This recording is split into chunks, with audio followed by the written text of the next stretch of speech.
thank you very much, judges, for this interesting question, and the opposing team for setting it up for us. We have a couple of questions to do with your argument, mainly with where you chose to draw the line.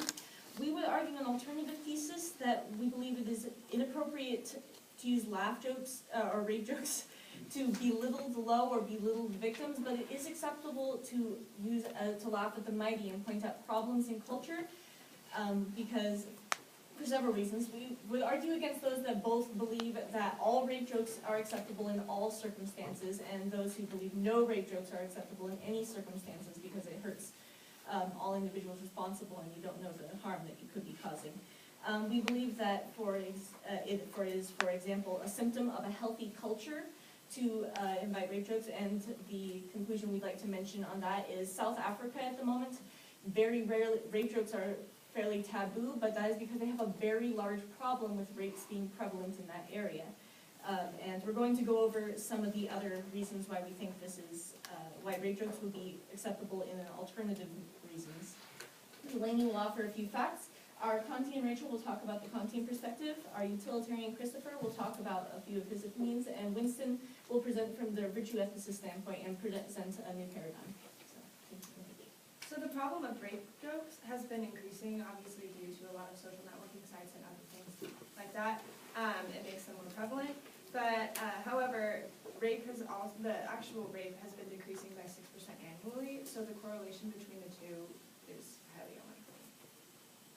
So to address perhaps some actual pragmatic issues to your argument, how do you intend to prevent people from making jokes in your first two categories? I mean, is there going to be regulations? Are we talking about a cultural stigma? How will this be implemented?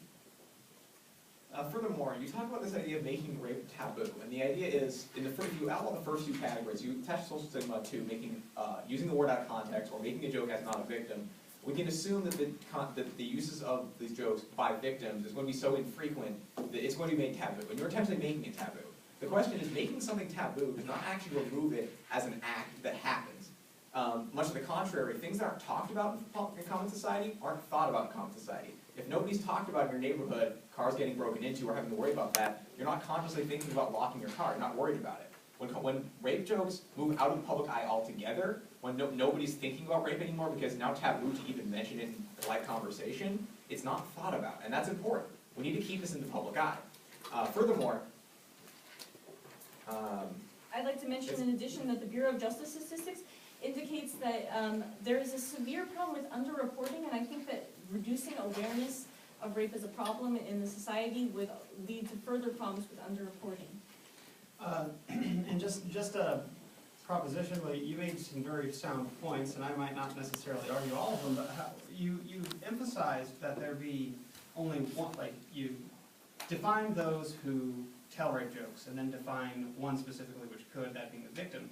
Does that not isolate those who can do something and put them in a position in which they must label themselves? So then you almost eliminate the general worth of a joke whenever it becomes the only people allowed to talk about rape are people who've been raped. And yeah, that's a great way to talk about it, but now suddenly these people have become people who've been raped. And then they become labeled as people who've been raped.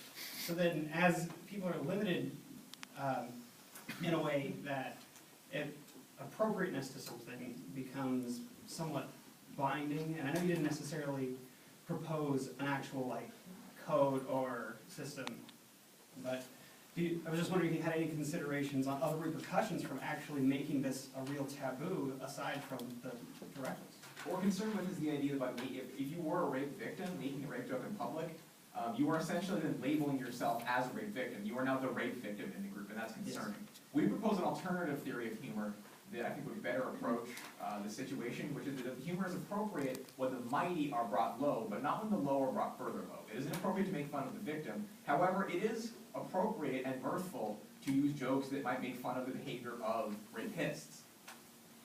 I know that you did not specifically mention that these people would be talking about it in public, but I am concerned about what would occur if someone ever mentioned, oh yeah, this person was telling me a joke, and if this is the kind of culture, it's not very practical to start with, but then it also opens up the idea that this person would then be labeled because they made a rape joke as a victim, and it's just... And I'd also say quickly, And time? Not fast enough.